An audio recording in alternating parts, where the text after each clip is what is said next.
Hi, it's Pete from Wrestling with Horror, and I bet you're wondering why this episode isn't live. Well, it's because I'm in Florida right now and I'm getting a tan. So enjoy this tier list ranking video that myself, J-Man, and Killer Pizza put together, and we'll be back live next Tuesday with another episode. So, back to the video.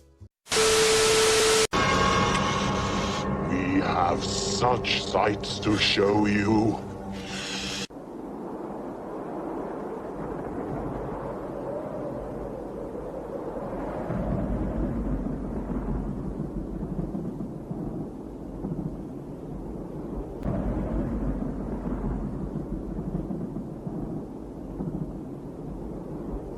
Oh, no tears, please.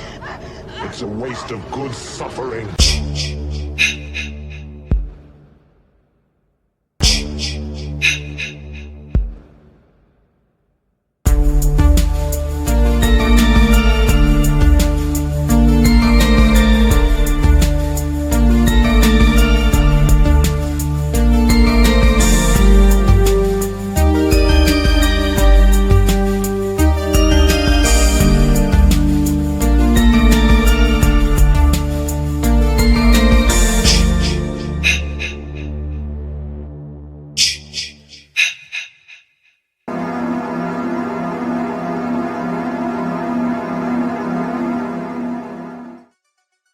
Hello and welcome to this very special episode of Tuesday Night Terror Vision. If you can tell right now, folks, we're not live, but you can just pretend we are and play along at home with the home game version that most of you receive. No, I am joined this evening by some wonderful individuals. Introducing first in the square to my right, it's Gasp! It's J-Man. Hey, how's it going? Good to see you, brother. And on the bottom, we have my tag team partner, fellow YouTuber, Killer Pizza Videos. What's going on, brother? Not too much, man. Pretty hard being so radical all the time, but glad to get to join you guys on this fun topic tonight. So thanks for having me. Glad to have you here, bro. Glad to have you here. And yeah, folks, for those of you who said, well, Pete, you said it's a special episode. It absolutely is, because tonight we're not reviewing a movie. We are going to rank live here. Well, we're live. You're not. You're watching us do this. The 25 top slashers from the 1980s into 5 tiers, and which I will pull up right now. I have that all prepared here. I did my homework today. Here we go right here. You can see the tiers. We have Elite. We have Top Shelf. We have, yup, that's a villain. Not very good. And the Drizzling Shits. And yeah, that's those are our tiers that we have there. So we will start introducing our characters here very shortly. But if you're wondering why we're not live, I'm on the beach in Florida right now. So thank you for watching. We appreciate you. Subscribe if you're new. Hit that bell, hit the like button, subscribe. Killer Pizza and J-Man's links are in the description to this live stream and every video we release on the channel. Subscribe to them. They put out wonderful content. Killer Pizza, if you're into physical media, that's your guy right there. And not to say that J-Man doesn't have a impressive physical media collection, but right. J-Man does a lot of comic and sword and sorcery and He-Man, which are all awesome things unto themselves, especially Masters of the Universe. You guys know I'm a fan of that. But today, folks, the topic is slashers. So let's go ahead. Slasher villains, right? Slasher villains, yes, Right. Slasher villains. And you can see right here on the bottom, I have all our images uploaded. And I'm going to start. We'll start with, let's see, we'll start right over here on the top row. We have Michael Myers. I don't think there's really any room for debate that he goes to elite status. Yeah. Right off the get. Michael Myers, I have Michael Myers from Halloween 2 in this version. I could have said Halloween 4. I would have never said Halloween 5, but Halloween 2 is Dick Warlock portraying a terrifying version of Myers, in my opinion. Mm-hmm. You guys go ahead. Easy. Let's get that out of the way. We got another easy one next. So yeah, put it right Let's to the say, top. and Pete, if you don't mind clicking on some of these in random on the bottom, because it looks like you got some heavy hitters in the beginning. We don't want to fill the lead. But I will say with Michael Myers, I mean, he might be the most popular out of like the big ones to like a casual horror fan. And I think some of the most popular horror franchises that people, the casual horror viewers know are not the most consistent. It's kind of hard not to put Michael Myers in there. I mean, we all have our favorites. I'd say about half of the movies are pretty dang good, but I think just the emphasis that he was almost like a mindless, soulless entity of evil is kind of what puts him over the top. And I think just being a universal, name, everybody knows him. I mean, got to be at the top, right? Yeah. I think you said it right with how he encapsulates pure evil, and it goes along with the Loomis monologue, the darkest eyes, the devil's eyes, the blackest eyes. It's so devoid of life that it's frightening because he moves with purpose and he's methodical. He never rushes, really. It's just that slow grind to what he wants. And that's what's terrifying about him, man. You're absolutely right. Let me go down here. Let's pick one. Let's go with the Intruder from the movie Intruder. How about that? The grocery store murder. It's tough because I love all these movies and they're all, so we're trying to be somewhat subjective. I'm trying to keep in mind there's sort of iconic status, and then there's I personally love the character, but it's not gonna be so even the drizzling shits, like whoever, I still think are pretty cool, right? It's just that when you've got Michael Myers or something where it's a cultural phenomenon, it's tough. So Intruder, oh god. And what we could do is we put them up and then we can change our minds and discuss them as they go, so they could be temporary spots, some of them, right? Yeah, I like that. Yeah.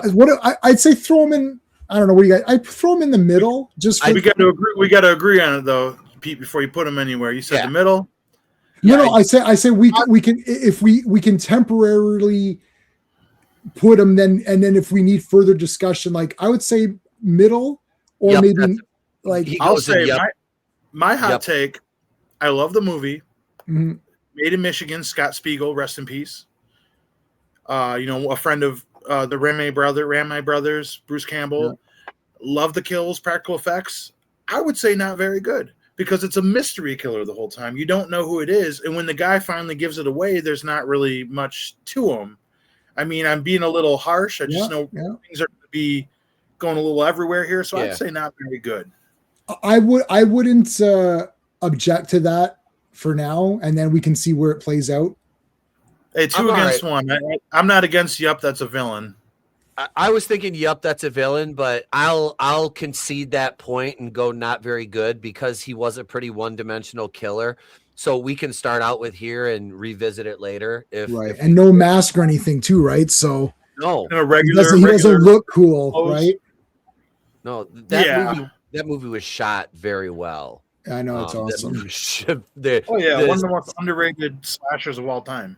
Yeah, that was good. Let's see. The shots were framed beautifully. One of the only movies on this list I haven't seen, and I'm gonna pick him. Slaughterhouse, Buddy. Yeah, I have it.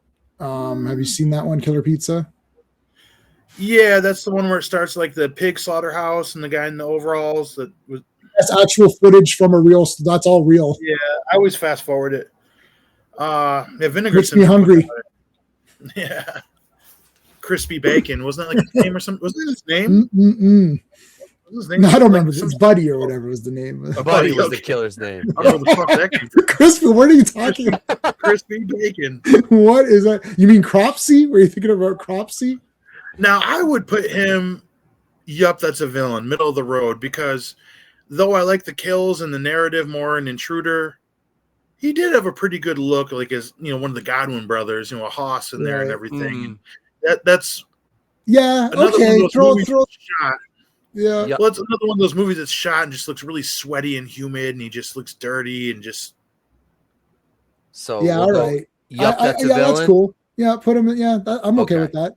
All right. I'm regretting this already. I'm like, maybe we should switch them, but Well, I mean, Intruder's this is where the nuances come in. Intruder is obviously way better as a movie than Slaughterhouse, but Buddy looks cooler, has an iconic weapon.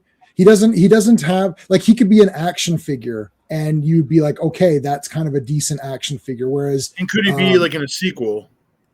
He could see him coming back. Yeah, he could come back. Exactly. Yeah. So that's a good.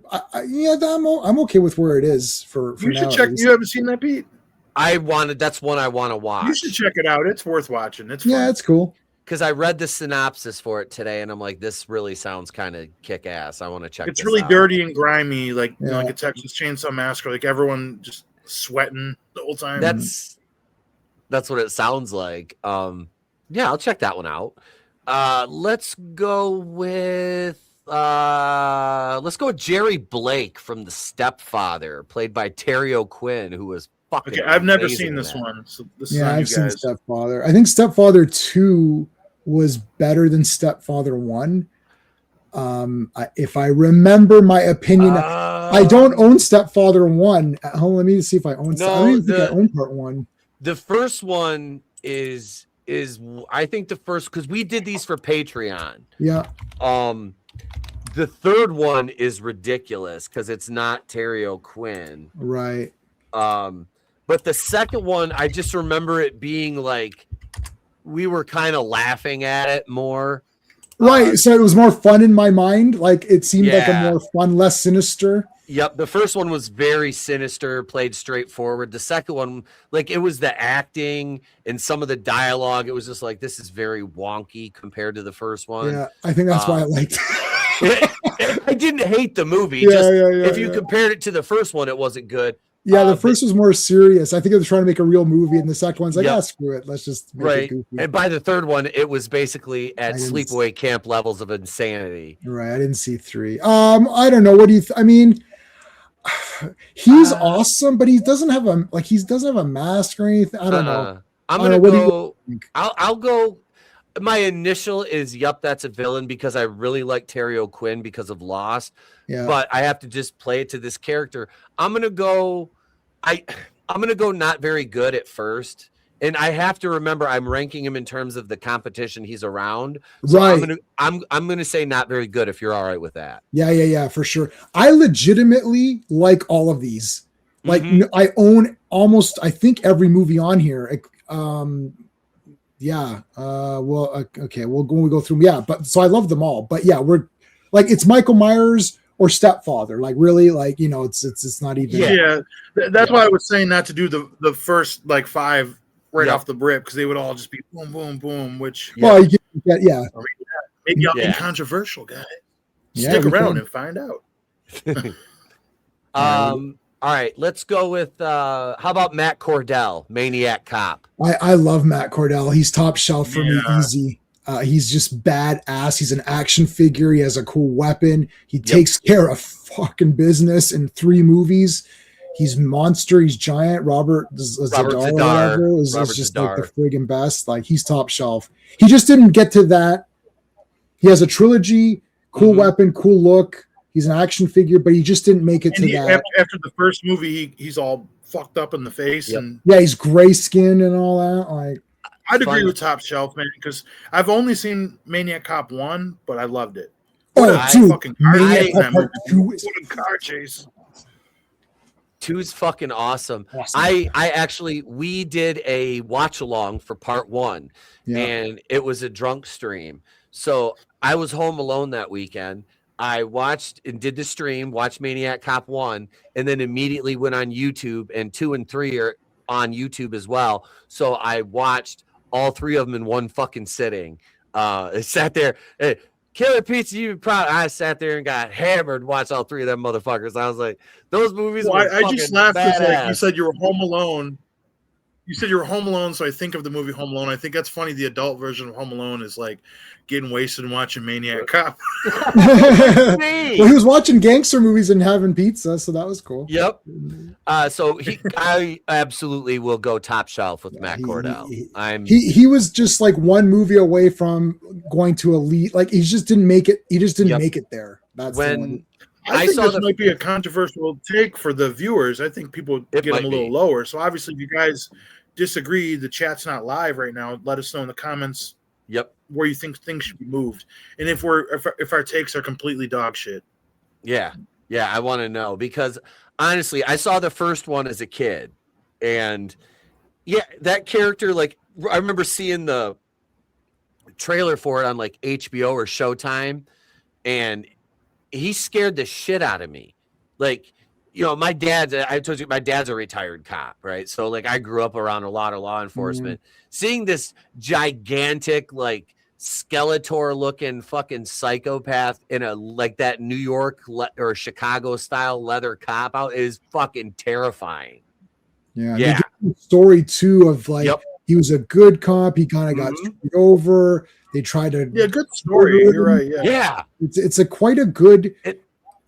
I mean, I don't know what to say. Like this is what's his, and I met the director who I'm now blanking, Bill Lustig, and he also did Maniac, and this is great. And I talked to him about Maniac Cop. This is when it was free to meet anybody, get autographs and photos, and nobody charged anybody. They just talked, and he was awesome. So this is a great character. Yeah, this is one I think that it gets slept on. Yeah, a lot. It really does. So Matt Cordell will go up to the top shelf. Here's an obscure one. Yeah. Have you guys seen Stage Fright? Yes. Yep. I've seen it. The Owl Mask Killer. I watched this movie on a whim on a summer afternoon when I was sitting here. I was home by myself. The kid was at the neighbor's house playing. I had a couple hours. I'm like, smoked a bowl, took some edibles. I'm like, this fucking movie came up. I think it was on either Shudder or Peacock. I'm like, I'm going to watch this. It's one of those ones where it starts playing the trailer and I watch it. I'm like, okay, you had my interest. Now you have my attention. The killer in this, he was like motive wise, like methodology, like used a lot of, atmospheric and different objects. God, this one for me, it was creative. The owl mask, although it's not very functional in reality because it's like Batman's cowl, you really can't turn your head. Right. Unlike a real owl who can rotate almost at a 360. But you know what, man? Oh, you go ahead. I'm sorry. Oh, I was gonna say, drizzling shits. I was gonna say I'm between not very good and drizzling shits. Drizzling shits. Yeah, the mask looks cool. This is one that I don't own. I saw this like back in the day, like VHS days or whatever. I don't own it in any format at all. I remember thinking the same thing what you're saying, Pete. Like this looks like shit. Like this looks like this is a good like again, it could be an action figure. Yep. But unfortunately, if it was an action figure, there's only going to be maybe me and Ray will buy it because we just want to buy it. But like not too many other people are going to. Yeah. So I don't know. Yeah, I'm good with whatever you two decide. I haven't seen this since then, so obviously it hasn't compelled me enough to get the Blu-ray or whatever. So I believe it has a pretty lame reveal too, if I remember correctly. It wasn't good. So put it in shits because we need something down there. Yeah, I'm fine with that. I mean, I was gonna say because I know that's where you want to go with it, Killer. So I'm fine with putting it down there. So yeah, I'm okay with that. So I mean, this list looks pretty good so far. Yeah, Michael Myers is in Elite. Matt Cordell in Top Shelf. Buddy's his name, right? Yeah. Buddy from Slaughterhouse. Matt Cardona. Woo woo woo. Not very good. We have the Intruder and Jerry Blake and the Owl Mask Killer and Drizzling Shits. All right. Let's go with Mary Lou Maloney from Hello, Mary Lou, Prom Night 2. Well, I love this movie. I love the poster.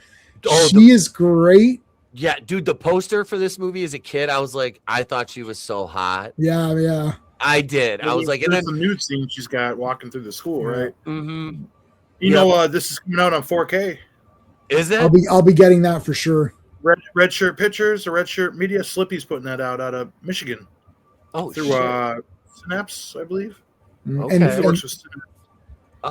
this, not the actress, but the character is back in the third movie. So Mary Lou does return. Now she's not, obviously part one is the regular ski mask killer, which I've lost and I forgot the name of.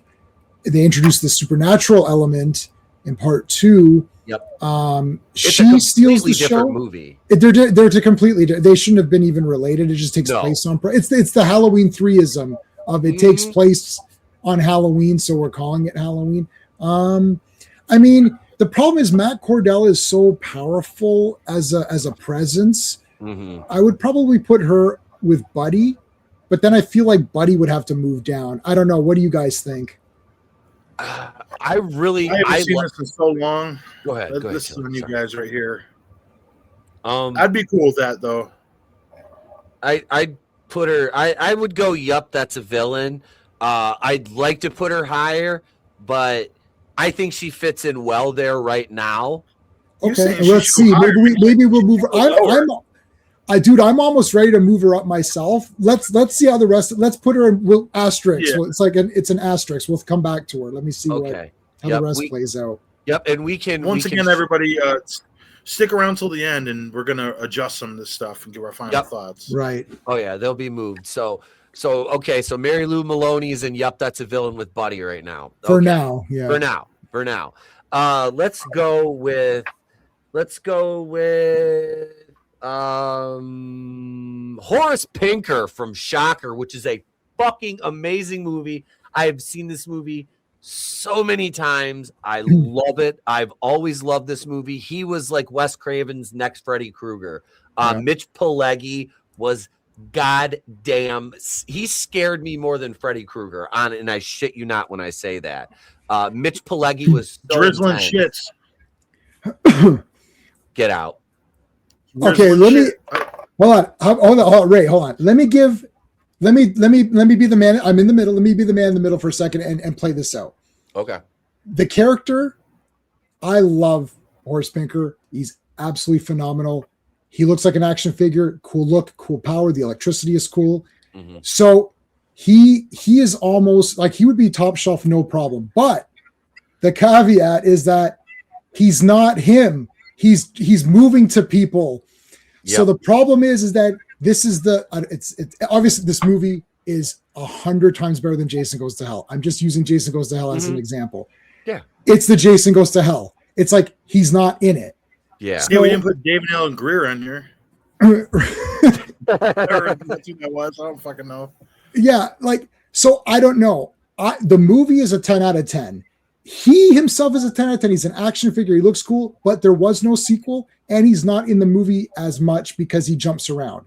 So in my mind, that puts him, yep, that's a villain just because of that. But my personal feelings is that he's top shelf. Like, this guy is an awesome character. So, but Killer Pizza's saying drizzling. Dude, he can't be drizzling shits. That's crazy talk. Yeah. I'm not putting Horace Pinker with the owl mask. Killer. Yeah, no way. Like, I'll go. Yep, that's a villain. So for now, because he's very cool and he is iconic in the sense that.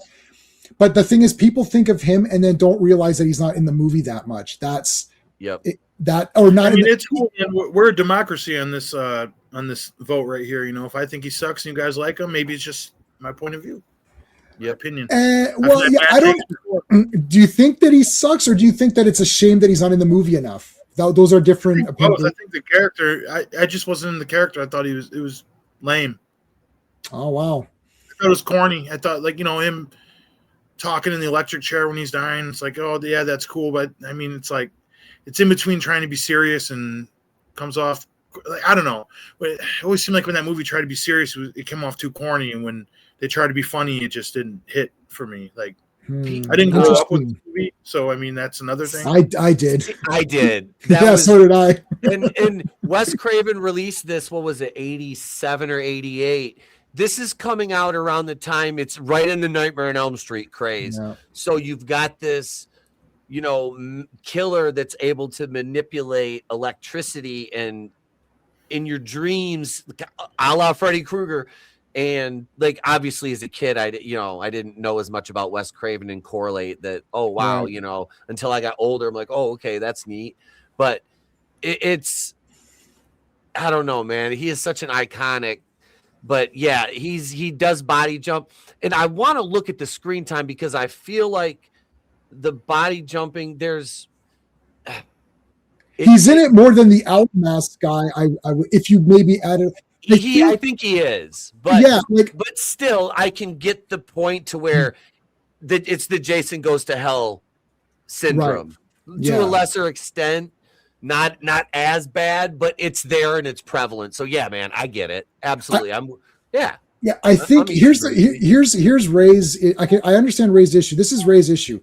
Shocker started at Nightmare 4 or started at Bride of Chucky, where it was almost like had Horace Pinker had a couple of movies prior where it was darker and serious, he would have established a serious dark tone, then to progress into a slightly more goofy, just like Child's Play. By the time we got to part 3, it was a bit tired. So the next one, they said, you know what, let's make it full on comedy, horror, wackiness. And Horace Pinker started there where it was tongue in cheek. They knew what they were doing.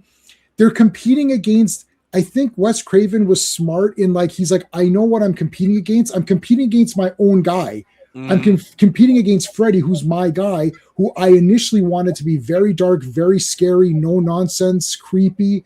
So why don't I compete with another character who can go toe to toe with Freddy the way Freddy is now? I think that's something I didn't like too, because same director, creator. Did Wes Craven write this movie, The Shocker? I don't remember. I'd probably say maybe yes. I would think yes. Same character, same movie, but both are lamer. This is no way he's as good as Freddy. Oh no, of course not. No, I'm just saying that Craven started in a competition with his own creations at a time where his own creations were leaning towards the fun, kind of the fun, goofy style of it. Drugs or something, man. It was written and directed by Wes Craven. Yeah. One of his weaker movies ever, in my opinion. Wow. I compared to everything else he did. I'd have think about it. It wouldn't even be a top 5. Wait. Didn't he do The Hills Have Eyes? Yep. I don't think those are. If that was on here, there'd be Hot Take J, man. I own those two. I thought the remakes were better than the originals, and I watched the originals. I've never seen the sequel to the original. I didn't even know there was a sequel to. It's not very good in my opinion, and I own all 4 movies. I own all these. They have a dog flashback in that one, don't they? Isn't that dude? I watched it once. I was so pumped, and I was like, this wasn't that good. I mean, Michael Berryman is in it, so he's neat. That's about it, really. I like the remakes better, in my opinion. I would say, People on the Stairs, Nightmare, and Shocker are probably my favorites of Wes. I'd have to look up Wes Craven's. People Under the Stairs is fucking amazing. That's a 10 out of 10 for me. I think that's a great movie. I did a review of that. Nobody watched. I know, because nobody knows. This is that's a separate. Yeah, it's a different. Okay, back to the tier list. Back to tier list. Let's see. Let's go with how about John Ryder from The Hitcher, which is a Rutger Hauer. Dude, rest in peace, Rutger Hauer. He was every role he was in. I feel like this man just brought it, and. It's funny I have him next to Richard Lynch because I always confuse those guys. Me personally, I confuse them sometimes. I'd consider this more of a thriller than a slasher just from the start, but I would put this top shelf. I can't put him elite, but I got that big box set of it. Whoever put that out. Oh, the Hitcher? First time watching last year, and I was shocked how good this movie was. I won't be able to sleep tonight if it's below. It needs to be top shelf. It cannot go lower than that. This movie is a masterpiece. Besides that fact, this John Ryder has to be one of the most interesting, mysterious characters in any of these. it's a slasher kind of by way of the amount of kills and the severity, but also a thriller. This is Like a hybrid movie. Yeah. In a road movie too. In a road movie. This is like such a masterpiece of hybrid. Literally, there's people watch this, and when JJ Lee at the end, you're like, dude, what the shit? That's crazy. That's a shocking, disturbing end for that character who is a nice girl, tried to help out. And I mean, I don't know, man. He is awesome in this. Like Rucker Hauer. Remember, he comes in the restaurant, gives him the bullets. Oh my god, it's just so great. Or the jail scene when all the cops are dead in the jail. Like, that was awesome. He keeps letting him go to chase him more. Like, to chase him more, yeah, because he challenged him. There's so much psychological stuff. This is a great movie to cover at one time as well. But there's a lot to discuss on this film. This is a very good movie. Rucker Hauer is a 10 out of 10 actor. He in Hobo with the Shotgun, he's brilliant, and it's a low budget, cheap movie, and he's still giving a result. Him that plays the hobo? Yeah, in the full film, yes. In the full film of it, yeah. In the trailer, no, not in the fake trailer they did. But literally, this guy's a 10 out of 10 actor who does not have enough recognition because of all the accomplishments that he did. I just watched Flesh and Blood just this past week. Rucker Hauer again with Paul Verhoeven and Jennifer Jason Leigh, coincidentally. This is a masterpiece. He's awesome. So he's not iconic because he's not a figure. He doesn't have a trilogy or you know what I mean? Like, you can't dress up for him as Halloween, so he can't get to the elite level, but he definitely. And he's vicious, bro. He's vicious. Yep. When the dude's driving behind him and he sees him in the car with the little kids and they're waving, he's like, pull over. And he finds the car down the way and he looks in and clearly they're all killed and they don't show it. Like, this is an example of like a movie that would be ranked like elite if we were talking about the movie. Oh yeah, for sure. Yeah, but for him, I'm so glad they got that good release, man. Yeah. Yeah, I'll go top shelf with him. I have nothing to add to it because you guys basically said everything. Rutger Hauer just, like you said, Jay, the level of mystery surrounding the character is, and he just played it so fucking well. Even like he has the bandages on his fingers, and it's just like, what, like, oh my god, I don't know. I just love this movie so much, and he is so good. This is when you get top tier actor. Like, that movie didn't need to be as good as it was, and he didn't need to be as good in it as he was. It's almost like we got way more than we bargained for. You thought, oh, this will be a cool road picture movie. There's a guy in the, he's a hitchhiker, and he's killing people. Like, and then you're like, oh, this is like incredibly good. Like, what the hell happened here? Like, all of a sudden, kind of like where horror movies notoriously, especially back in the day, didn't have the best acting. And when you throw somebody like this into the mix, like, when it comes to acting, there's levels to this shit. There's levels, yeah, and he's top, yeah. So I would imagine. I wish I could have known how he was behind the scenes. Like, was he method acting or whatever? I don't know. He's awesome behind the scenes. I don't care what anyone says. I hate this behind it. Oh, they're a dick behind the scenes. Oh, I'm sorry. It's like, because everybody else in Hollywood is a super golden child who's beautiful to work with. Oh, I meant like behind the scenes while they were filming the movie. Like, and everything. So, real quick on a side note about that one, the 2007 remake. I didn't watch it. I did. I love Sean Bean as an actor. I do, for sure. But he was vicious in that one. But I just it was, if the first one never existed and the Sean Bean version, you would watch that and be like, that was pretty good.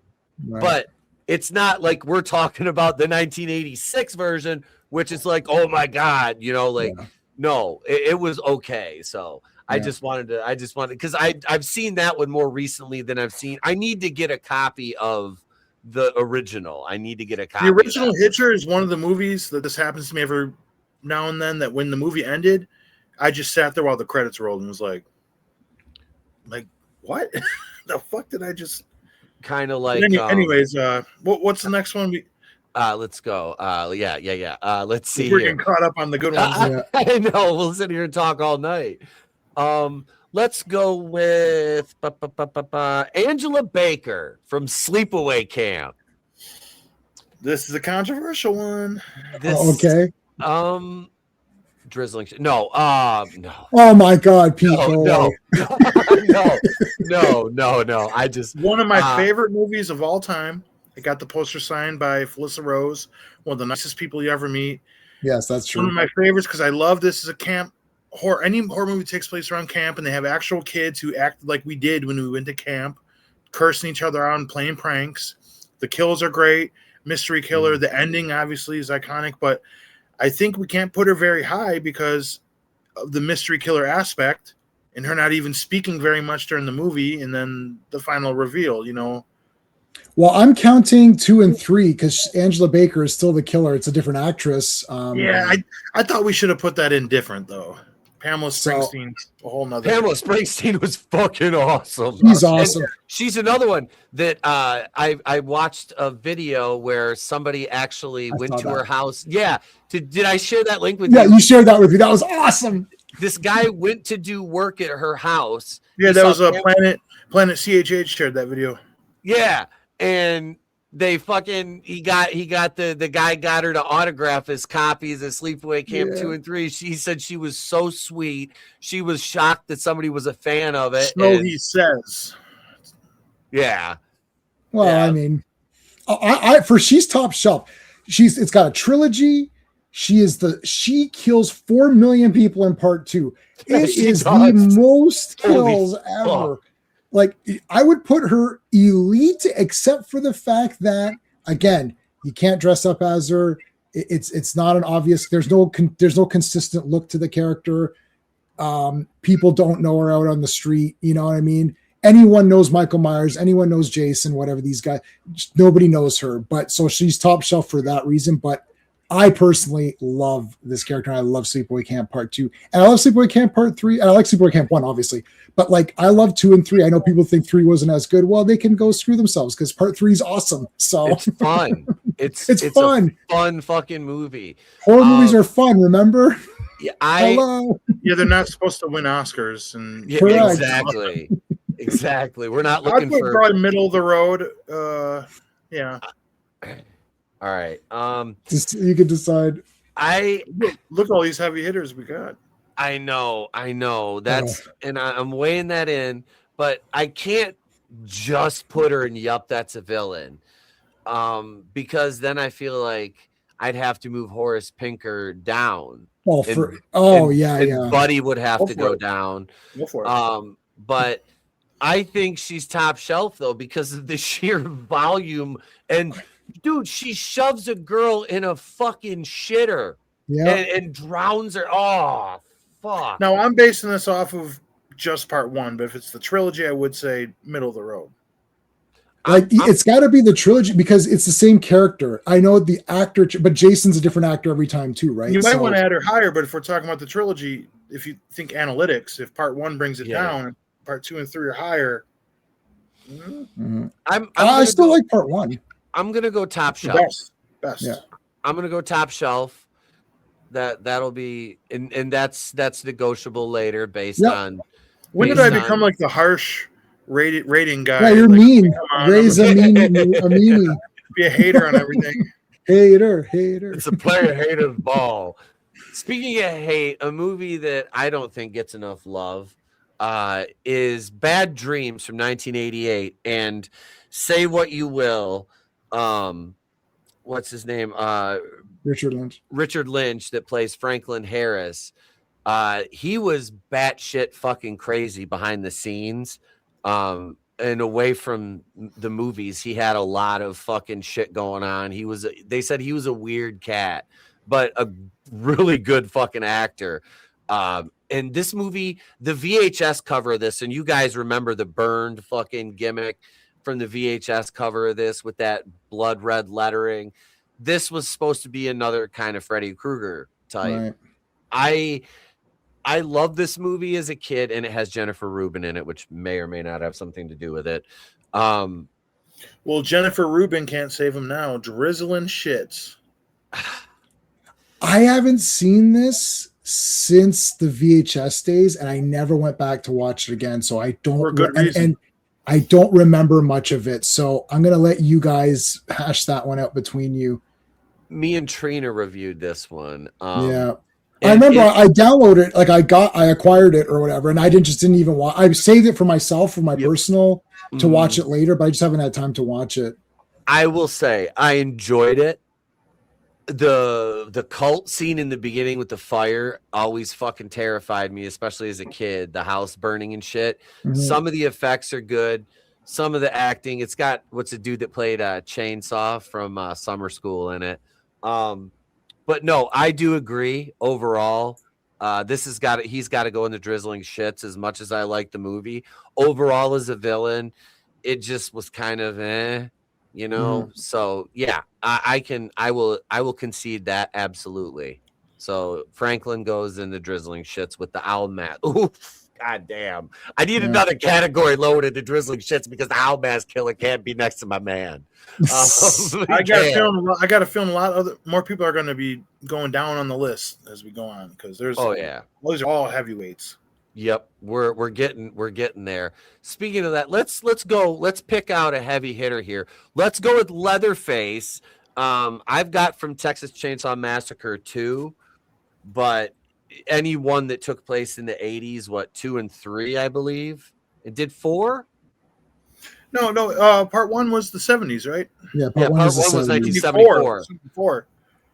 Yeah, 74. So part 3, I feel like part 3 would still be because I love part 3, Leatherface, the Texas Chainsaw Massacre 3. Might be 1990. That's 1990. Oh, so I love Texas 2. That's my favorite. He's got to go in elite, man. Everyone knows Leatherface with a chainsaw. I can't. The legacy is massive on this character. I know that. Like, I almost want to say top shelf just because part 2 compared to 1, but like you said, I mean, come on, it's Leatherface. A lot of people like part 2 more than part 1. I love part 2. Yeah, me. I think he's a little goofy in part 2, but I mean, shit. This isn't rocket science here. Yeah, it's fucking Leatherface, bro. It's Leatherface. He's my most He's now surpassed Jason and his as my most dressed character for Halloween. I've been Leatherface like 4 times in a row now or something. With the two in Elite, it's fun because they have exact like opposite like the contrast on their motives are the complete opposite. Oh yeah. Mars was complete evil, where Leatherface was almost innocent like a child. Like when he starts crying in the 74 one, like you almost feel bad for him. You almost feel bad for him in this one. Dude, and he has to be an elite. I mean, let's face it, Leatherface is the for what these for Halloween, what that movie, Halloween 1978, did for the genre, Leatherface set the table for that in 74. He really If you were to tell me the Texas Chainsaw Massacre was the greatest horror movie of all time, I wouldn't argue with you. Yeah, you'd find little arguments. Like I wouldn't agree either. That's a fair thing to say. It is. And that's why those remakes in the early 2000s were so lame. I didn't mind either one of them, but they made him into like this aggressive, crazy killer. I'm like, that killed the whole point of the character. Yeah, it's like that's not Leatherface's motive. They didn't understand the actual character, though. That was the thing. What? A remake not understanding the original? Yeah. Are you crazy? I will say this: Arlie Ermy was fucking gold in those, man. For sure. That fucking salute to Gunny. I like the beginning actually better. I like the prequel to the remake better than the. I didn't like the remake that much. I thought the prequel was better. At least it wasn't a rehash of the same thing. The character Leatherface, I feel is like a good comparison of. I just thought of right now. Now this might be a stretch, but like, I don't know if you guys have ever owned like a pit bull before. I don't have. My in-laws have 2 of them, so they're like big. Them. They're big babies. Yep. Oh, I see. And they're big lovers, but if you were to break into the house, they would slaughter you. And right. Then cuddle with you later. Dog will hunt. They even say he says dog will hunt. They're fiercely loyal and protective, but they are ultra fucking protective of their fucking homes. Like, dude, we can't have my dog Natty, the little black Palm Retriever I have. She cannot go around my in-laws pit bull because Trey has been around Roxy, the pit. She's 14 now since she was very little, and Roxy has always been his little protector at the cabin. So we tried to put them together once, and Roxy did not like that shit. So nope, that is no, she's my son's guardian when they're around each other. It's hilarious, but they're fantastic fucking dogs, man. They're 2 blue pits. But anyway, let's move back to the Cujo's not on the list. But who is? Let's see. Let's go with the Prowler. Now, I haven't watched this yet. I have the movie. I'm aware of basically the plot and stuff, and I've watched some reviews of it. But I haven't seen it, so I'm gonna have to go with you guys on this one and let you. I have it on Blu-ray. I have it on Blu-ray, collector's edition, whatever. I haven't watched it in so damn long. I remember thinking it was pretty good. Oh God, I don't know. I don't remember. Killer Pete's. Ray, what do you think? When's the last time you saw it? Maybe 3 years ago. That's more than me. So what do you think? I like the event. It's like based on a holiday. I think like Valentine's Day or it's something. Not Valentine's Day. No, I don't think it was Valentine's Day. But there's like they're having a big event in town, and the soldier comes back, and he was Tom Savini practical effects. So really good kills. Kind of a slow burn in the movie, but I would say for the killer, fuck it, I'd say not very good, because at the end of the day, he's just a guy in military garbs. He doesn't really say much or do much. The movie's slow. There's not much to him, and I mean, some people got to go down there. Not very good. All right, fair enough. So good movie though. Next to Jerry Blake and The Intruder. I know. I'm looking forward to actually watching that movie. Still, that's one that I'm like. I just been waiting for an opportunity to watch it. Why don't we do Prowler in a couple? You want to do it after Dolls? Yeah. And Dolls is going to be our new review format start. So that'll be that movie's. I get to watch it again. When we mentioned it last time, I was thinking about doing a Dolls review just on my channel, just for the hell of it, because I never talked about it. That's one of my favorites. The movie's fucking wild. It's fucking wild. Did you watch it? I watched it the other day. Oh, good. God damn, yeah, it is. And for anybody watching, I mean, we're not giving spoilers away, but a movie where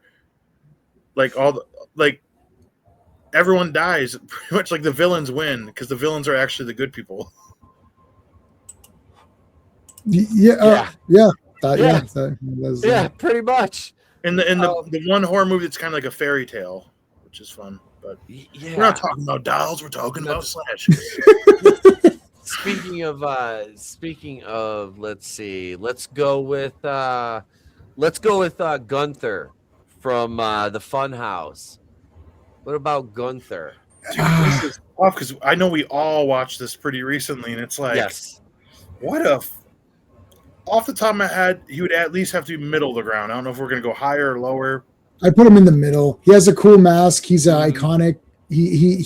But he doesn't have any more movies. He only has the one movie, and it's too derivative of the director's own movie of Texas Chainsaw Massacre, just in a different setting. Yep. He's the Leatherface of the Funhouse movie. So, but still a solid movie. Good. He is very cool. He has a sympathetic quality to him, just like Leatherface. It's a different family dynamic, just like the Sawyers. Yep.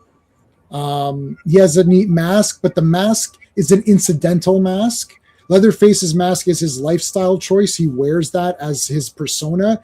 This is it happens to be taking place during this fair, so he's wearing that. I don't think he wears that normally as his mask to go around doing stuff, right? So it's an incidental mask. So I would put I think middle, because he's cool. Like, he is cool. Dude, I just thought of the most random idea on a side topic for like a video for me to do. Like, if we say Tobe Hooper did Texas Chainsaw Massacre, then kind of repeated it with the Funhouse, and then Wes Craven did Nightmare on Elm Street and repeated it with the Shocker. Where do we compare that compared to people bitching about nowadays where we repeat the same shit? What's the difference with them repeating and making it charming? John Carpenter did Assault on Precinct 13 and then Ghosts of Mars. It's the exact same movie. Yeah. Napoleon Wilson, Desolation Williams. It's like the criminal who knows what's going on but is trapped in the thing. They have to work with the cop, Natasha Henstridge versus Ethan Bishop from Thing. They have to work together. The gang, instead of being a gang, is the Martians with the ghosts in them. It's literally the same movie. Holy shit, dude. That's fucking crazy. I never really... dude, I'm sitting I saw Ghost of Mars in the theater. I was like, I've already seen this. It's called, but I love Ghost of Mars. Then it's like what makes us accept the older ones compared to the newer ones? Because Ghost of Mars is friggin' awesome. And like these other ones are trash. People shit on that movie. I know. Well, they first of all they can go screw themselves. It's like something we go. I've got the poster, the soundtrack. I love that movie. And John it's Natasha Carpenter Henstridge. is a fucking yeah. Well, I like this because I'm a loser. Oh, okay, thanks. Right. Thanks for your yeah. I'm sorry. It wasn't fucking Citizen Kane. Like, really. What did you go? What kind of expectations did you go in with? It's called Ghosts of Mars. What did you think was happening?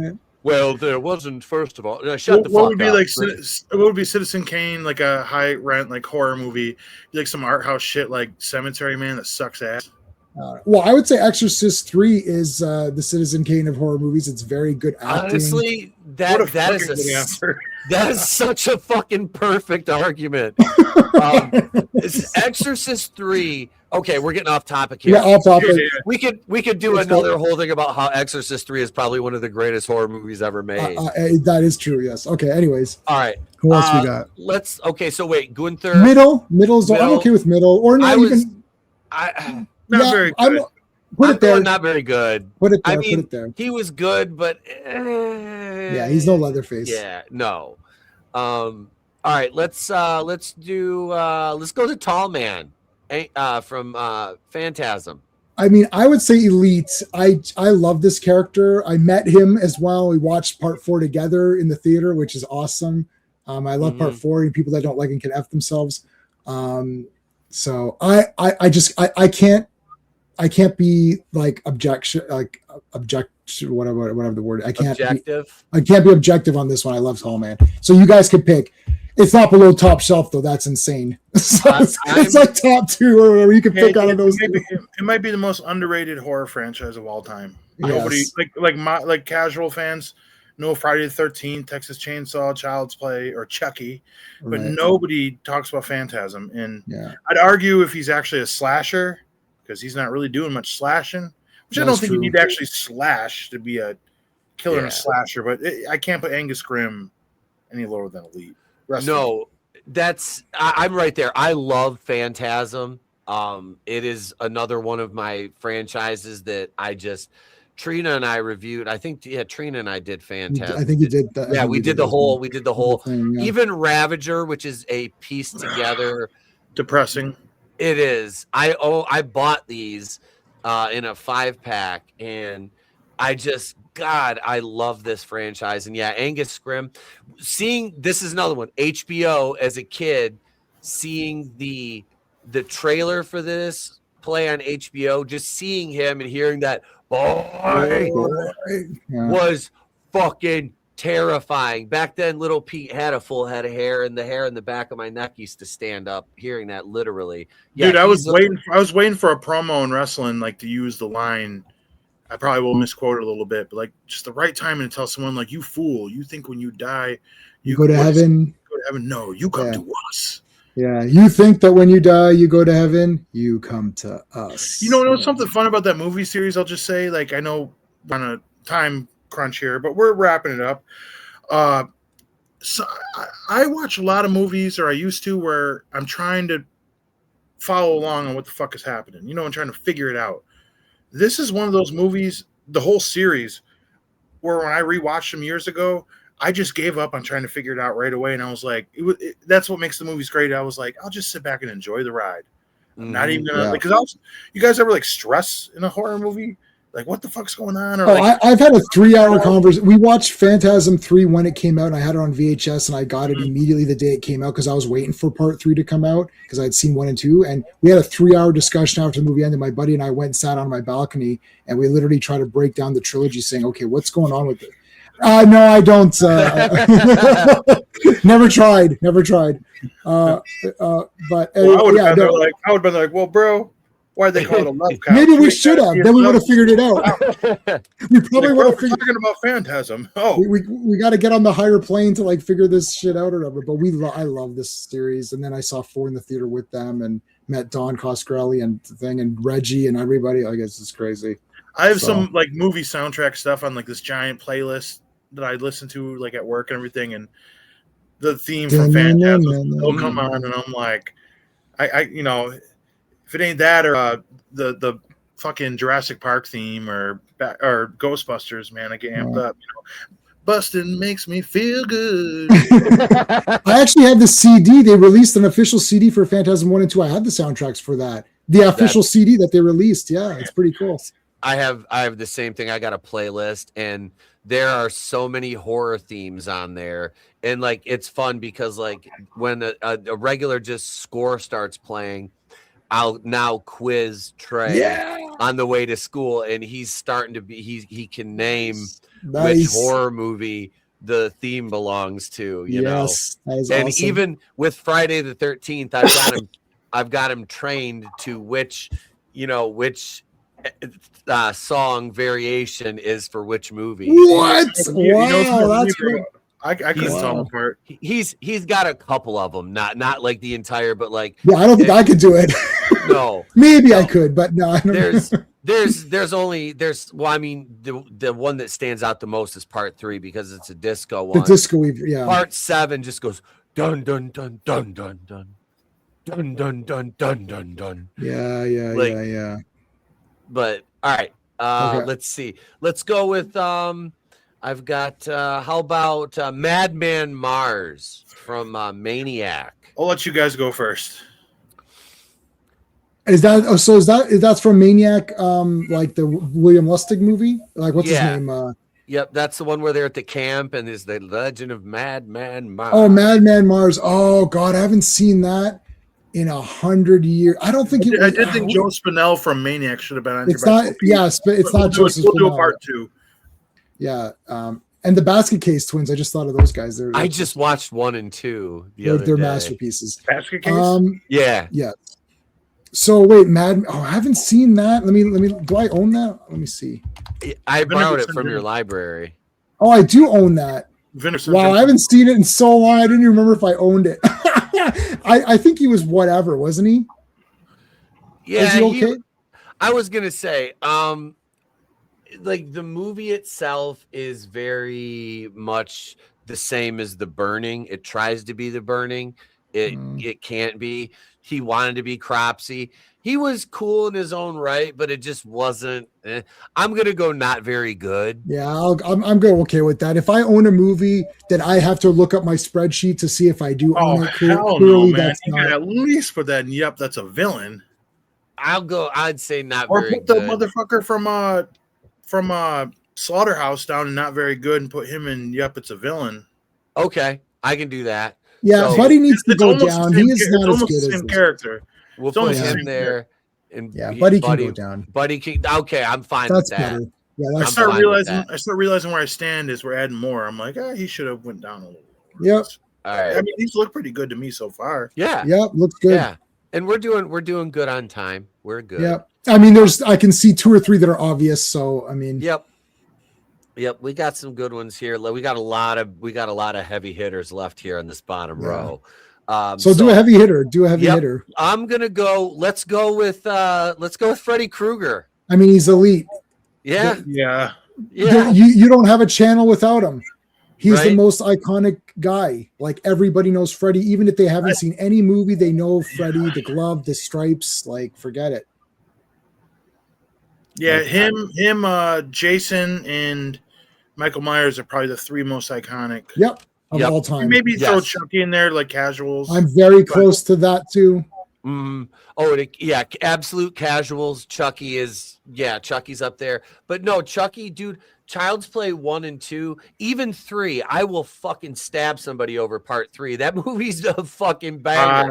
Dude, I have the official poster, the original poster of that when it came out, man. I thought it was cool. My favorite kill in the entire franchise is when he yells at that general and he has a heart attack and dies, and he goes, he's like, "You gotta be fucking kidding me." Yeah, that was awesome. That's it. That was my favorite kill in the entire franchise.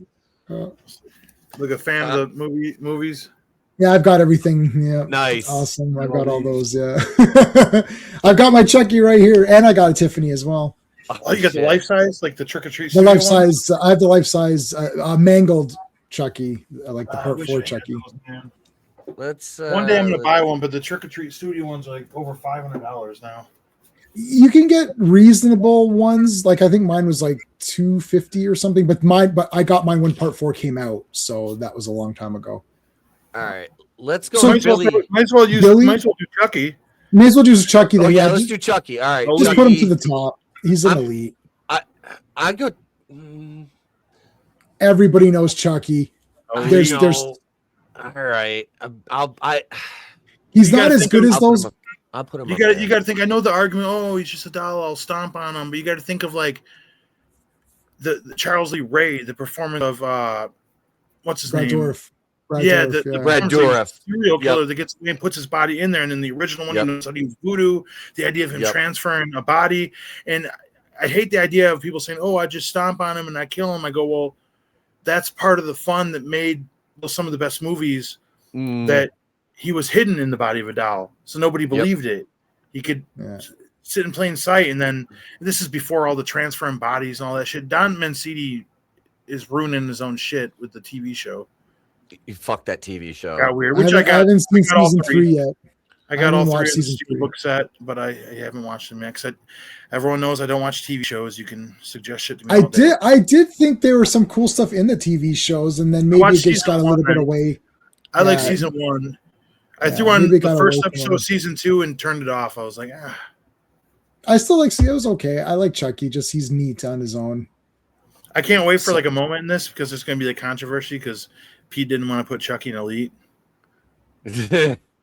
He has to be, man. He's too large. Like he's in Elite. I'll put him in Elite. I'm saying I'll put the fucking doll in Elite. Something's going to happen that's going to break this all down in a little while. Okay, all right. Okay, so Billy's next. Billy Chapman from Silent Night, Deadly Night. Night. I like Ricky better from part 2 because he's just so silly. He's ridiculous and over the top. Garbage Day. Put him in not very good. I mean, he's pretty lame. Yeah, he just says punish. Naughty. He's kind of a pansy, ain't he?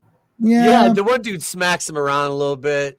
Yeah, he can go not very good. Bro, I remember jumping in your live stream when you guys were watching this. I don't know if you were in there, J-Man. Pete was doing a stream. They were watching, and I jumped in just for the beginning. It was like during like the graphic scene with the Santa. I wasn't on the watch party. No, I was. And then he just getting beat up in the orphanage, and I was like, "This shit's fucking lame." And I left. I was like, I joined at the worst part. I could have at least joined in at the Christmas party. That's where it gets popping. That's where it gets good. Yeah, they tried too hard to make this like a big moralistic movie, but it failed miserably. Like no kid is going to become that. Like you'd have to already be mentally disturbed to go that far, and that would trigger you, right? You don't get triggered by the event and become that. Like the event would trigger something inside you that was already there, that was already kind of under the surface, right? I don't think it's gonna change you to the point where you're okay until you're 21 or whatever it was, and then you're okay. Wasn't there any signs before that? Like, wouldn't he be hurting animals? It's just weird. I think it's a good movie. I think the best part of the movie is the artwork on the poster. I love the poster. That's for damn sure. Ever. Yeah, that's a that was the theme for our Christmas Carnage show this year. The poster, the official poster for the show was Silent Night, Deadly Night. Nice. All right, who do we got left? All right, let's see. Harry Warden. Let's go Harry Warden, the miner from My Bloody Valentine. Cool costume. There's a remake, but I'm not dying over him that much. I do own both movies. I don't think the remake. I don't think I like the remake better. But I didn't hate the original's better. The original's better, but I didn't hate the remake though. But I don't know. He's okay. He looks cool. I put a top shelf, but I know you guys aren't going to agree. I think the look is awesome. The mystery is awesome. The unrated version, the kills are great.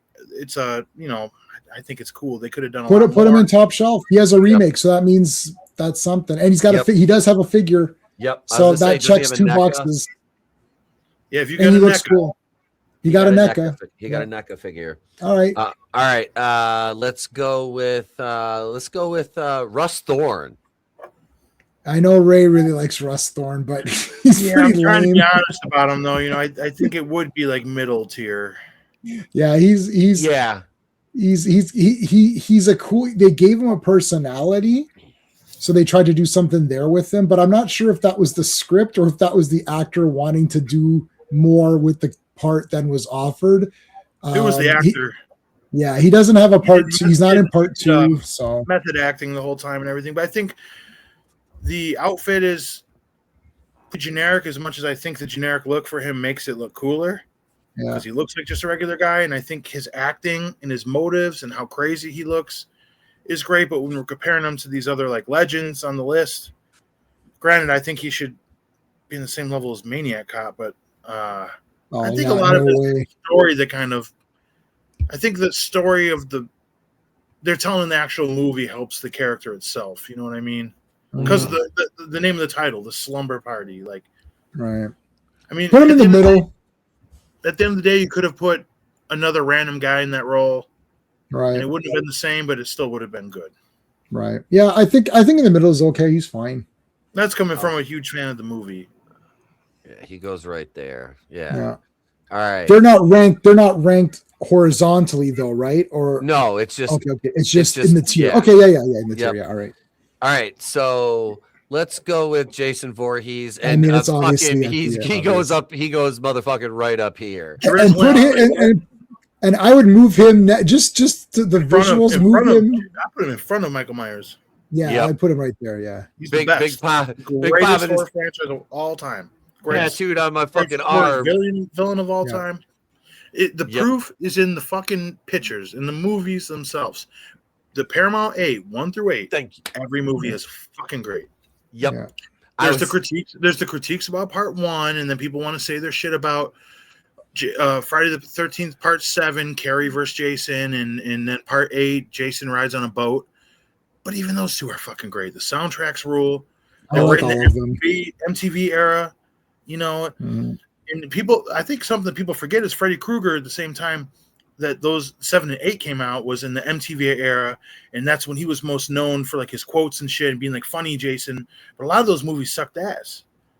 When Freddy Krueger started getting more of the personality in the late 80s, in my opinion. Well, I like Nightmare 1 to 4. I really like all 4 of those. 5 starts getting a little bit too much, and 6 Friday the 13th 1 through 5. I mean, Friday the 13th 1 through 8. 8. I mean, if you look at it like the first 2, 3, 4, 5, 6, all amazing. Yes, I agree with that. Yeah, it's the best example. If it's not fucking broke, don't fix it. We want to see teenagers drinking beers and smoking joints and titties, and then Jason shows up and he fucking hits people in the head with a machete and hits guys with machetes and wheelchairs, and they do a really crazy stunt. I wonder how many tries that took. You can hear the darkest side of the night. Oh, bro, this song's a fucking certified banger. I don't give a fuck. I like it. I listen to this song unironically. This is another one. Oh no, I know. I agree with you. I think it's good. I love it because like this is another one. Trey, just like we've listened to it so much. He's like, I like that song. I'm like, and this is not like I saw Jason Takes Manhattan in the theater at 9 years old. Me and my cousin snuck into the fucking Lincoln Park 8 down there, the Star Lincoln Park 8, snuck into the theater after his cousin dropped us off to watch another movie. It's like, fuck, Friday the 13th playing. Let's go watch that. So, because he was 11 and I was 9, we got our tickets to the other movie, snuck the fuck in, sat in the back of the theater and sat there, watched the whole movie, just like glorious. It was fucking amazing. And I will never we still talk about it to this day. Did you used to sneak in theaters, J-Man? Like you'd buy one ticket and go into another, like PG and go into a rated R? No, in Canada the ratings are different, so you can pretty much see anything you want. It's only if it's like really like I mean we don't have an NC-17. We have like a different thing. Like nothing's rated X. Like maybe Rabid or some weird Cronenberg thing would have been X just for weirdness. But like I didn't see part 8 because I was still not able to really go on my own. So I would have had to have, and my mom wouldn't have allowed me to go, but I could have. So they did card us for like Time Cop or something. I'm like, what are you talking? It's like I saw Shogun in the theater or whatever it was. I'm like, why am I being? Anyways, like I don't know why Time Cop was a weird. Last time I watched Time Cop, I cried at the end. Well, hey, but I want to personally apologize to you, J-Man, for my disrespect to Canada last week. I had a coworker mention he was going up to Canada when the weather got nicer because he had a girlfriend up there. It's never going to get nicer, so he's never. I thought South Park, Bigger, Longer, Uncut, and just off the top of my head, fuck Canada. It's blame Canada. We've apologized for Bryan Adams on several occasions. Fuck Canada. Let me ask you one more thing, because I know we're doing good time. Yeah. What's the most movies you've ever seen in one day at the theater, like back to back? Oh, I've seen 2. Just I went to one double feature. I've only seen 2. Yeah, I've been planning for the longest time on a day off to go to the movie theaters when like the right movies are out and just do 4 movies in a day. They're too long. Every movie is 2.5 hours now, and then there's like a 20-minute intergap in between the showings, so they don't align anymore. Like I was able to see, like even when I saw the 2 movies, I kind of just had to run in, like quickly take a piss and run right to there because I'm gonna miss the trailers, right? The only way that's feasible is if you go to a theater that has like a special screening and they're doing like back-to-backs of like horror movies, and they're like 88-minute horror movies, right? Even with a 20-minute intermission. I mean, I'm saying if you get done with one, you can always run out to the truck and chill for 20 minutes and go to the next. Yeah. But still, like 2-hour movies. With previews. It's like I was telling Pete about this movie marathon I did like 3 weeks ago, and he was making fun of me a little bit because I was like, I'd watch like Hellraiser 3, and then I'm like, and then I watched Ski Patrol. Right. He's like, what the fuck? Does that make sense? I think it makes sense because I'm like, I watch a violent movie and I'm like, well, let me pull it back a little bit. But when I look at the Ski Patrol and I'm browsing through my movies, and I look down, and it goes 83-minute runtime. I'm like, let's fucking go.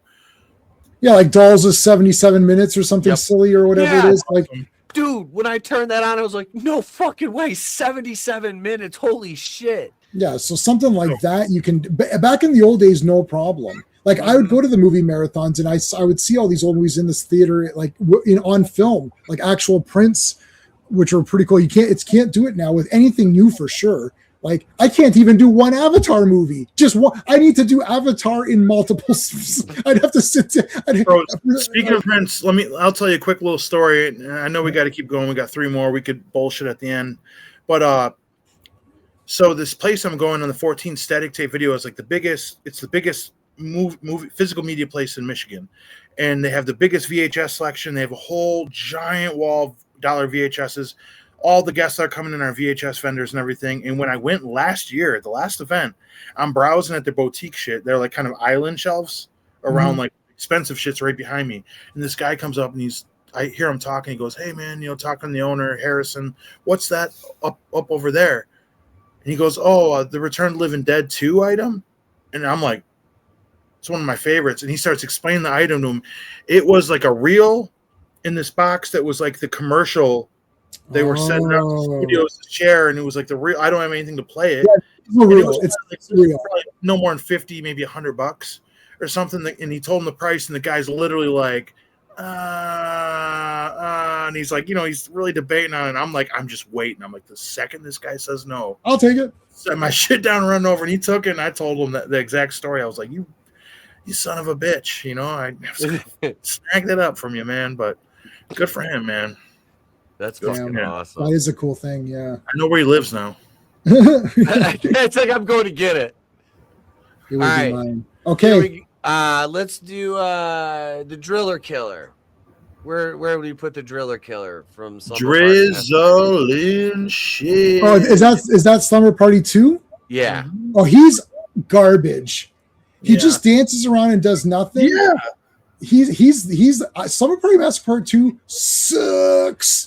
Like Part 3 is way better. The guy is an insane lunatic. I like the characters way better on a side note in 3. Yeah, I don't think we ever touched on that in the episode we did. Yeah, the ladies. I actually like the ladies in all 3 movies. One of the few times where I enjoy the characters. I think they're very fun and playful and they're cute. But like part 2, this guy sucks the big one. Like totally shit. He's like dancing around like yeah, I hated this. I don't like this movie. I did watch it again for just in case it came up in our review. And I watched it. I was like, why am I watching this again? And I own this movie, but I'm like, why am I watching this again? I was watching it the other day, and I was just like, ooh. Nothing happens this moment. 6 minutes. It wasn't horrible, but yeah, he was just fucking. It was like a murderous Andrew Dice Clay without the puns. Right. You know what? You know what's a fun? I drilled dirt. Oh. on a side note, Pete and J-Man, you know, remember like the girl in like the blue bikini that's like laying out on the poolside at one point? You know, she was like a Playboy playmate. Gee, I wonder. I couldn't tell. But it was in her contract that she couldn't do any nudity. Yeah, because she's contracted to yeah. So why'd they have her? Well, this was after the fact. She was able to do it. She could have. But she didn't want to in the movie. She didn't want to. I think she might have. I mean, I could only guess she probably wanted to try to like be more, get bigger, better roles. But sure. Hey, I mean, I wish it wasn't that way. Well, Jackie Chan, thanks for being in our movie here, but you're not doing any martial arts in it though. Yeah. Why am I in this movie? you read a poetry. Oh, so sorry. Bro, I'm such a simple fucking person. You just said Jackie Chan. I was like, Jackie Chan. Like, yeah, they hire him and then he doesn't do martial arts. Hey, there's another tier list we could do one day. Jackie Chan movies. I mean, they're all top tier. Or Pete, you mentioned at one point a tier list of like final girls. Yeah, yes, that's a good one. That's a good idea. Like final characters, like too, like the what final people. Pete Reggie Bannister would be in there for me. Or Ash Williams. We prefer to say final people. Final people. Let's just put Pinhead up in elite right now. Shit. What? Elite. No, it's gotta be top shelf. No, you're crazy. He's crazy talk. He's another one of the most recognizable characters out there. The most distinct look. Doug Bradley's a fucking legend, sir. Yeah, this is too big. There's like, I don't know, 12 or 13 movies, and it's still Pinhead is, and he didn't even have a name in that book. And I read the book. I have the book. And he's just called the Cenobite or lead or sometimes engineer, sort of as like loosely referenced.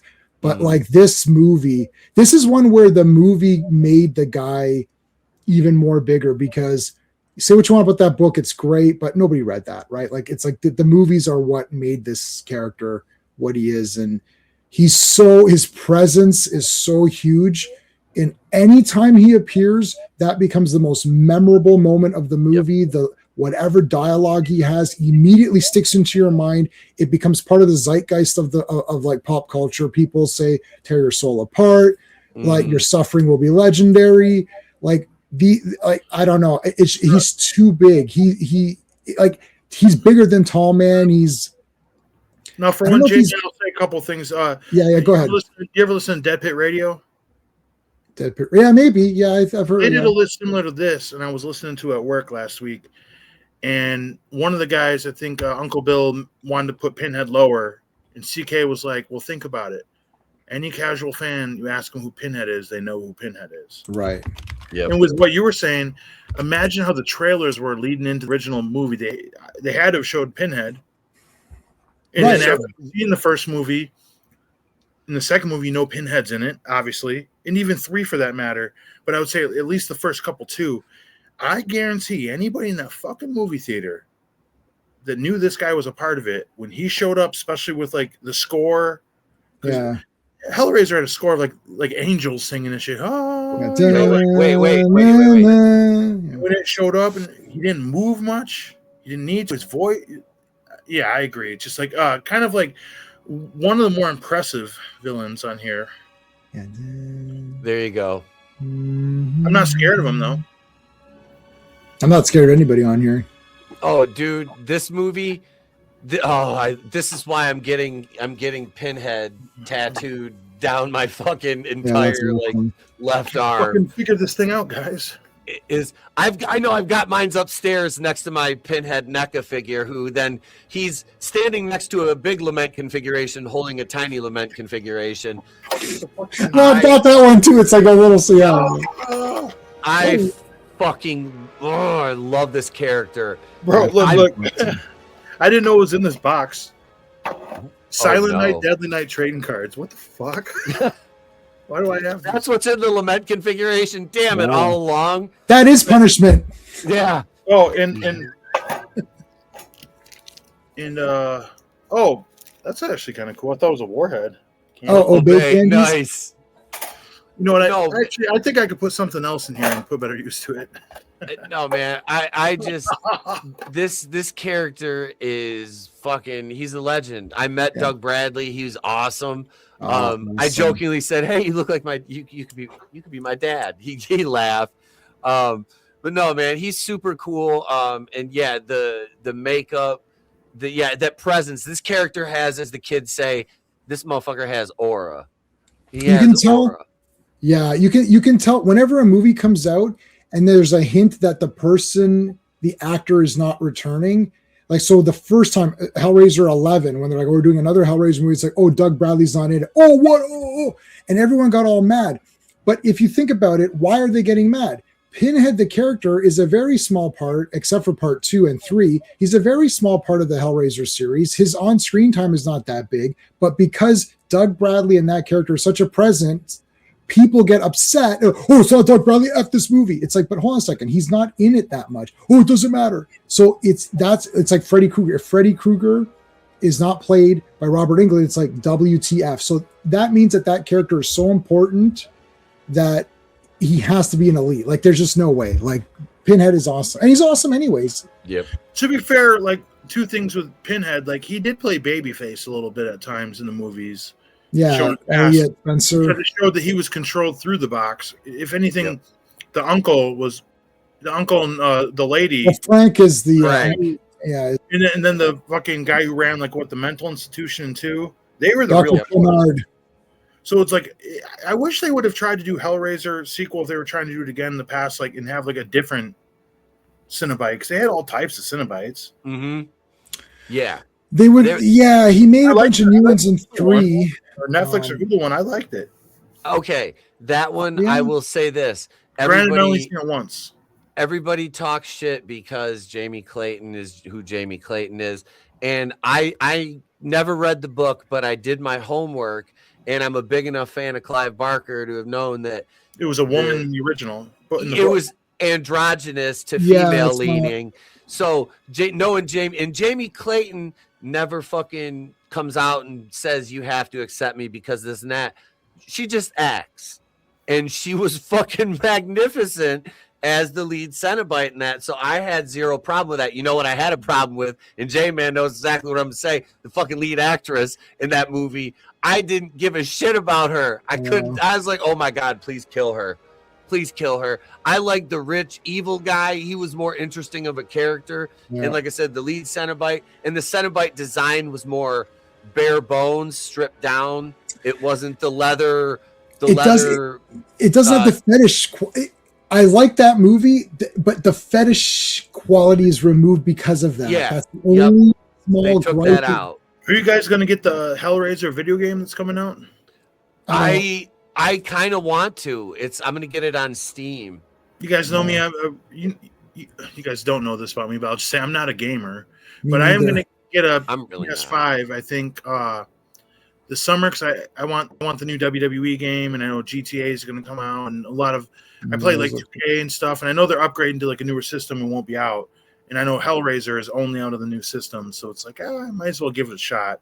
Because I hear it follows the actual story of Pinhead and Hellraiser, the whole deal. Which are you playing as Pinhead, or are you playing as a human who's trying to? I'm not quite sure, but I know I can't remember. It's not going to be like the Friday the 13th, Evil Dead, Killer Clowns games or survival games. It's like an actual full-on story.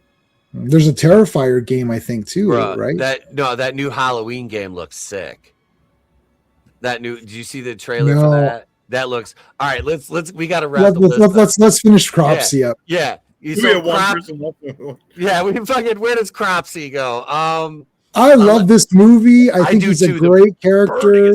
Fucking great. Yeah, he looks cool. He has a weapon. He could be a figure. He could have been there.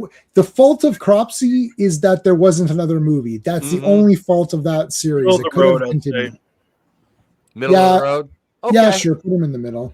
Okay, here's my thing then. Can we or move put him up or put him up one? I'm good with either of those two. If he's top, put him up one. Fuck it. Put him up one. I was gonna say because he can't be on the same level. No. He has to go up one. He's got to move up one. He's up here. Urban legend of him alone. Yep. Yeah, okay, so it was based on a real legend. All right. So okay, so the top is good. Does anyone have any arguments with the top? No, right? Chucky. What? He's too big. He's beyond our control. I know. No, that top row is There's not one I could really. No, they should go lower. Right, so top shelf. We have Matt Cordell, John Ryder, Angela, Harry, and Cropsy. Yeah, I think that's good. I think are good there. Yup, that's a villain. We have Mary Lou Maloney, Russ Thorne, Horace Pinker, and Madman Mars. I feel like Horace is better than all of those other people. I do too. I feel like Mary Lou could be switched for like Gunther maybe, but it doesn't really matter at this point. I feel like Horace should go up one, and the My Bloody Valentine guy should go down one. Hell no. I'd be all right with that, but I could leave Horace there too. You want to leave Horace in the middle? Yeah, okay, leave him in the middle then. But I want to move Madman Mars down. Yeah, he's brutal. Get him out of there. Like he goes down one. Yeah. Then put dude from Slaughterhouse down in the shits. Yeah, put him down in. Yeah, okay. Yeah, I agree with that. He did. He started out at Yup, that's a villain. Well, he looks. Yeah, cool. but he's not very. We name everyone else. I'm like, when you compare him to everyone we talked about, I'm like, he's kind of not really. Yeah. Much. At least. Yeah, this looks better now. I think that's pretty good right there. Really. You could move one up for symmetry to. Yep, that's a villain. But who would it be from the not very good? Actually, none of them deserve to go up. No, the only one I would say would be Jerry, but I don't even think he's worthy of going up one at this point. Yeah, I'm cool with that. I think this is what it is. Yeah, the elite guys can't move. The top shelf guys can't move. Mm-hmm. Only Horace can move up but I'm okay with him being in the middle because he only has the one movie and he's not in his own movie enough. The rest, yeah, I mean, yeah. See, I could move the guy from Maniac Cop down one, but when I see who he's with, see, Maniac Cop for me, he looks cool. He has a trilogy. It's the same actor. It checks all of my icon boxes. Like if we added 2 more categories and said phenomenon, let's say, then you would put Jason, Michael, and Freddy. And then elite would be the rest of those guys. Yep. And then top shelf could be those guys. And then you can add something between not very good and shit and move a lot of those guys into that. You know what I mean? Like, and that's too many categories. I think 5 is a perfect amount. Like this is we're not splitting the atom. I wasn't sure whether I should go, and I think I asked both of you. I was like, either 5 or 6 categories. This is good, actually. I thought 5 was a good number because it gives you too high, too low, and then you're this is good. The middle ground. So it's top heavy, but this is where everything lies. So the just elite part 2, man, when we got to dig. Oh yeah, but see, we have. But the thing with the top ones is we have a zombie, we have an unexplained force of nature guy, we have a effed up family member guy, we have a dimensional guy, we have a dream guy, we have a possessed guy, and we have a demon. We have the reason this is so top heavy is because you've picked the head of every subgenre of horror. So you can't remove, like if we remove Chucky, it's like, but what about possessed? Like possession is a thing, so it has to be there. So like we kind of inadvertently picked out the lead of every genre. I don't know. I can't move anybody. Like no, they're there. They're there. Like I said, I always keep my family portrait right here at the desk. So. Yeah, you gotta have my family portrait. Is that really sitting right at your desk? Yeah. Yeah, he had it right. He always has it. Yeah, that's at my desk. You know what I have in the frame? over there. I'm not going to get up to grab it though. The picture from Back to the Future Part 3 of the Cowboys. Oh, back to him. Yeah. That's awesome. I like that. That's cool, That's man. fucking awesome. I like Back to the on the top Future. of my shelf. I love Back to the Future, man. You know, next time we should do slashers again, but not just 80s, and we can add like everything. We can have like some weird shit on there, like Jack Frost and like, you know. Oh dear. Scream. Ghostface. Ghostface. What's his name? Victor Crowley. We got Candyman. I was gonna say Candyman should have been on here, but that was the 90s. No. I was looking. I was like, nope. Candyman was the 90s. Yeah. Bro, I never was a Candyman guy, but last time I watched that 4K that Scream Factory put out, like Candyman 1 and 2 are both awesome. You know what's the third one? Farewell to the Flash. Yeah. No, second one is Farewell to the Flash. The third one is It is. I have it, but I don't want to. Let me look. If Ray can look at it easier, he can look at it. Day of the Dead. Day of the Dead. Yeah. So, dude, J-Man, the whole time since I rewatched Candyman the last time, I thought that whole sequence with the baby being like the mom going in and the baby, all the blood and everything, I thought that was a dream sequence. And then I rewatched it and I was like, that was like real life that happened in the movie. I'm like, that's fucking insane. It's insane. That movie really didn't get enough. First of all, Tony Todd, I don't know if you guys I don't know if you're Star Trek guys, but like he's been in a few Star Treks, and he was in a Deep Space Nine episode where he played an older version of this one character. Dude, I don't cry, but I really get emotional on this episode with Tony Todd where he's dying and he has to, the way to break the time loop is to die in front of his father. But his father's not aging, but he is. And like the unaging father sees his son every like 4 or 5 years for like 5 minutes or something before he goes into a time loop. And he's like, I have to die. So he has to die in front of his father. I'm getting emotional talking about him. Tony Todd is so underrated as a performer. I had tickets and he canceled. I was like, should he cancel all that? What year? Away. No, he canceled because he was 2 years ago. I'd asked 2 years ago, almost to this day, because it came up on my memories. I was supposed to meet him and he canceled, and then I found out it was because of his health. It was because of his health. He is an underrated actor, and the Candyman series is awesome because Candyman in Night of the Living Dead 1990. Oh yeah, dude. When he gives that long, when he kills the zombie out, it's one of my favorite movies of all time. Night of the Living Dead 1990. Die, goddamn you, goddamn all of you. And then he gives that speech in there. He's like, some hot shot, got the rifle. They want to just pick him up and put him in the back of a truck.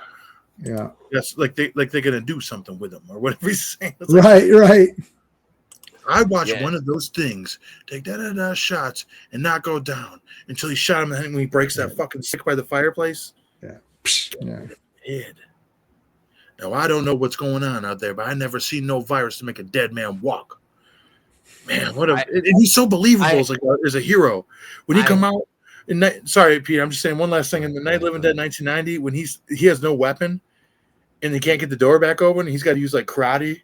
He's like front kicking zombies, fucking judo throwing them. And you can tell that was all improv. Like they're all piling up on him. Bro, I'm doing a video on that for a channel member, and that's what I'm gonna. He wanted me to do a review of it, but what I'm gonna do is I'm just gonna focus on Tony Todd and how. Basically, he is the best thing. And I love that movie, but Tony Todd is like literally the best thing about that movie just because he's Tony Todd and he has such a command performance. And yeah, it's fucking fantastic. I'll do a breakdown on Cooper then. I wasn't taking it upstairs or I wasn't taking it downstairs. You can't get any reception in the basement, you dickhead. You can now, but you couldn't back. Not back then. All right, folks. Thank you for watching this not totally pre-recorded episode. What do you think? Let us know in the comments. Rank yours below. Subscribe to J-Man and Killer Pizza. And be sure to tune in for another episode next week. Until then, if we don't see you, have a great day. Pleasant tomorrow. We'll catch you on the next one. And it's always better to burn out than fade away. Deuces.